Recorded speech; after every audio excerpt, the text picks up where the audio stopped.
बिस्मिल्लाहिर्रहमानिर्रहीम अस्सलाम वालेकुम। बेटा जी 7th क्लास की साइंस का 8th चैप्टर हम पढ़ रहे हैं। आज जो टॉपिक हम डिस्कस करेंगे जो पढ़ेंगे वो है why metals are better conductors than non metals, यानी जो मेटल्स हैं वो अच्छे कंडक्टर्स क्यों हैं नॉन मेटल्स की निस्बत। वीडियो को मज़ीद आगे बढ़ाने से पहले अगर आपने ये चैनल अभी तक सब्सक्राइब नहीं किया तो काइंडली चैनल को सब्सक्राइब कर लें, वीडियो को शेयर ज़रूर कर दिया करें ताकि ज़्यादा से ज़्यादा बेटे और बेटियों तक ये वीडियोस पहुंच सकें और उनको भी इससे फ़ायदा हो सके, जो कि इन वीडियोस को बनाने का बुनियादी मकसद है। यहाँ ये बताया गया है हमें कि all solids mean metals and non metals, यानी जितने भी सॉलिड्स होते हैं आर मेड ऑफ टिनी या टाइनी पार्टिकल्स कॉल्ड मॉलिक्यूल्स, यानी जितने भी सॉलिड्स होते हैं वो छोटे छोटे पार्टिकल से मिलकर बने होते हैं। But some solids conduct heat better than others, ये हमने पहले प्रीवियस टॉपिक में भी ये बात पढ़ी थी कि कुछ सॉलिड्स होते हैं वो अच्छे कंडक्टर होते हैं, यानी कुछ बेहतर तरीके से हीट को कंडक्ट करते हैं, कुछ नहीं करते, कुछ ज़्यादा अच्छे तरीके से कंडक्ट करते हैं, कुछ कम अच्छे तरीके से करते हैं। ठीक है, let us put a metal and a plastic spoon in hot water, which one is a good conductor of heat, metal or plastic? Definitely metal spoon will be a good conductor of heat.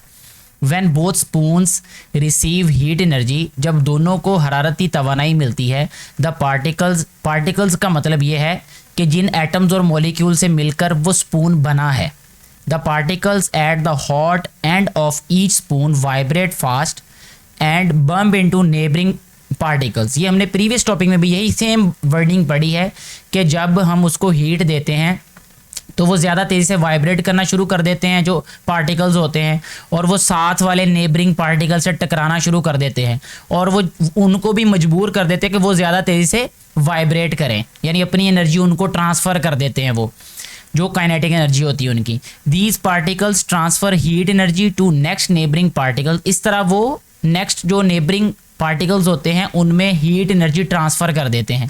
ये आपको दिखाया भी हुआ है यहाँ पे, अगर आपको स्क्रीन पे नज़र आ रहा है कि ये एक मेटल स्पून है और ये एक प्लास्टिक स्पून है। इसमें देखें जो पार्टिकल्स हैं वो कितने ज़्यादा हैं, ज़्यादा मिकदार में हैं और उनकी मूवमेंट भी ज़्यादा होगी। ठीक है, यानी करीब करीब हैं ज़्यादा, और वाइब्रेशन की वजह से वो जल्दी हीट ट्रांसफ़र कर देंगे। यहाँ पर जो है ये जो पार्टिकल्स हैं या जो एटम्स हैं वो ज़्यादा स्पेसिंग है, उनकी स्पेस ज़्यादा है, यानी उनकी वाइब्रेटरी मोशन बहुत स्लो होगी। ठीक है, यानी बहुत आहिस्ता होगी, जिस वजह से वो हीट को अच्छे तरीके से ट्रांसफ़र नहीं कर पाएंगे। आगे हमें ये बताया गया है इसके बाद कि particles in metals are packed more closely, वही बात के जो मेटल्स होते हैं उनके जो पार्टिकल्स होते हैं वो बहुत करीब करीब होते हैं together than non metals, non metals की निस्बत। Metals can transmit heat energy more rapidly than non metals, इसीलिए जो मेटल्स होते हैं उनमें एनर्जी, जो हीट की एनर्जी होती है वो रैपिडली ट्रांसफ़र होती है नॉन मेटल्स की निस्बत। उसकी वजह सिर्फ यही है कि जो मेटल्स होती हैं उनमें जो पार्टिकल्स होते हैं वो टाइटली पैक्ड होते हैं, वो बड़े करीब करीब होते हैं, और नॉन मेटल्स में वो एक दूसरे से दूर होते हैं, वो इतने टाइटली पैक्ड नहीं होते एज़ कम्पेयर टू मेटल्स। जैसा कि नॉन मेटल्स में वुड आ जाता है, प्लास्टिक आ जाता है, etcetera. The presence of free electrons also speeds up the transfer of heat in metals. Metals में जो फ्री इलेक्ट्रॉन्स की स्पीड होती है या फ्री इलेक्ट्रॉन्स होते हैं वो भी स्पीड अप करते हैं उसको, किसको, ट्रांसफ़र ऑफ हीट को। फ्री इलेक्ट्रॉन डेफिनेटली उसको ज़्यादा बढ़ा देंगे, ज़्यादा फ्री इलेक्ट्रॉन्स होते हैं मेटल्स के अंदर। When the metal spoon gets heated the free electron gain kinetic energy and move farther towards the colder parts of the metal spoon, तो वो दूसरे जो एंड की तरफ जो वो मूव करना शुरू कर देते हैं जो फ्री इलेक्ट्रॉन्स होते हैं। They bump into the atoms in the colder parts and transfer heat energy to them, वो दूसरे जो कोल्डर पार्ट होता है उसकी तरफ हीट को मूव करना शुरू कर देते हैं टकराने की वजह से जो नेबरिंग पार्टिकल्स होते हैं या नेबरिंग फ्री इलेक्ट्रॉन्स होते हैं उनके साथ। In metals heat energy is transferred from one place to another both by the vibration of particle as well as by the movement of free electron, यानी free electron की वजह से भी energy जो है वो ट्रांसफ़र होती है, और जो पार्टिकल्स होते हैं उनकी वाइब्रेटरी मोशन, उनकी कोलिजन की वजह से भी, कोलिजन का मतलब होता है उनके टकराने की वजह से भी जो हीट जो है वो ट्रांसफ़र होती है। That is why metals are good conductors of heat then non metals, यानी इंसुलेटर्स। एक क्वेश्चन है नीचे एक्सटेंड योर थिंकिंग के लिए। Many fast food restaurants pack their hot sandwiches pizzas in styrofoam boxes. Styrofoam boxes या जिसको हम कहेंगे गत्ते के डिब्बे में वायरल हमने ज़्यादा देखा है कि उसमें या स्टायरोफोम की बारे में उन्होंने बात की है, instead of wrapping them in ordinary paper, आम पेपर में लपेटने की बजाय। Why is the styrofoam use, styrofoam को क्यों यूज़ किया जाता है, यानी अगर कोई स्टायरोफोम यूज़ करता है तो उसका फ़ायदा क्या है। Because styrofoam is a bad conductor of heat, ये बैड कंडक्टर होता है हीट का, यानी हीट जो है वो इसमें से आसानी से नहीं पास होती, यानी हीट जो है वो आप समझ लें कि इसमें से ज़ाया नहीं होती। So food remain hot for long time, यानी ज़्यादा वक्त के लिए जो खुराक है या जो फूड होता है वो उसमें गर्म रहता है। That's why it is used, इसीलिए ये इस्तेमाल किया जाता है। स्टायरोफोम की प्लेट्स अब आ गई हैं, चाय के कप आ गए हैं जो शादी के फंक्शंस वगैरह पे या मुख्तलिफ फंक्शंस पे हमें देखने को मिलते हैं या हम उनको देखते हैं वहाँ पे फंक्शंस पे। नेक्स्ट पेज पे चलते हैं, यहाँ conduction in liquids and gases. अब कंडक्शन लिक्विड्स और गैसेस में कैसे होती है, जैसा कि हमने इससे पहले भी ये पढ़ा है कि जो लिक्विड और गैसेस होती हैं ये इतने अच्छे कंडक्टर्स नहीं होते जितने अच्छे सॉलिड्स होते हैं। लेकिन इस बारे में हमें क्या बताया गया है वो देखते हैं कि the process of conduction in liquid and gases is very slow, यानी बहुत आहिस्ता होती है एज कम्पेयर टू सॉलिड्स यानी मेटल्स की निस्बत।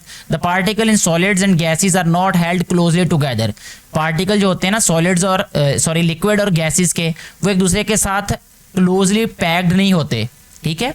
The particles have less chances to bump into their particles in liquids, यानी लिक्विड्स में, और जो लेसर इन गैसेस और गैसेस में भी, ये एक दूसरे के साथ जो है वो टकराते नहीं है इतना ज़्यादा नहीं टकराते जितना कि सॉलिड्स में टकराते हैं ये।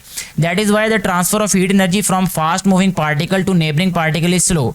Water and air are bad conductors of heat, पानी और जो एयर होती है, पानी और हवा, ये बैड कंडक्टर्स हैं किसके, हीट के। हवा की बात की जाती है तो इसमें बहुत सारी गैसेस आ जाती हैं, जो कि उन्होंने हमें पहले ही बताया कि लिक्विड और गैस मीन पानी और जो गैसेस होती हैं ये अच्छे कंडक्टर्स नहीं होते। छोटी सी एक्टिविटी दी है यहाँ पे, water is a bad conductor of heat. इसकी मिसाल यहाँ पे एक एक्टिविटी से दी गई है कि water and most of the liquid except mercury are bad conductors. Mercury के बारे में हमें पता है कि ये थर्मोमीटर में इस्तेमाल होता है, ये कंडक्टर है ये, ठीक है, लेकिन है ये liquid. To show this wrap an ice cube in wire gauze and drop it in a test tube, ठीक है। वायर गाज के साथ इसको हमने जो है वो क्या करना है, रैप करना है इसमें, ठीक है, और उसको ड्रॉप कर देना टेस्ट ट्यूब के अंदर, ऑलमोस्ट फिल्ड विद वाटर, जो कि तकरीबन पानी से भरी हो। इट विल सेटल डाउन, ये नीचे चला जाएगा। Hold the test tube and heat it near the neck with a Bunsen flame या सिपरेट लैम्प कह लें, हीट देनी। बहरहाल असल मकसद ये साइंटिफिक टर्म्स हैं, थोड़े साइंस लैब में यूज़ होता है ये जो बंसन फ्लेम है या सिपरेट लैम्प है। तो सिपरेट लैम्प अगर नहीं अवेलेबल आपके पास एक्सपेरिमेंट जो है वो परफॉर्म करने के लिए, तो आप जो है वो इसको आम ऑर्डिनरी जो घर में भी एक्सपेरिमेंट कर सकते हैं, लेकिन टेस्ट ट्यूब ले लें तो वो ज़्यादा बेहतर होगा, क्योंकि वो बनाए इस तरीके से जाते हैं कि वो ज़्यादा हीट पे वो चटकती या वो ख़राब नहीं होती। अच्छा, ऑब्जर्व करना है क्या कि soon the water in the upper part of the test tube will start to boil, ऊपर वाले हिस्से पे बॉयल होना शुरू हो जाएगा।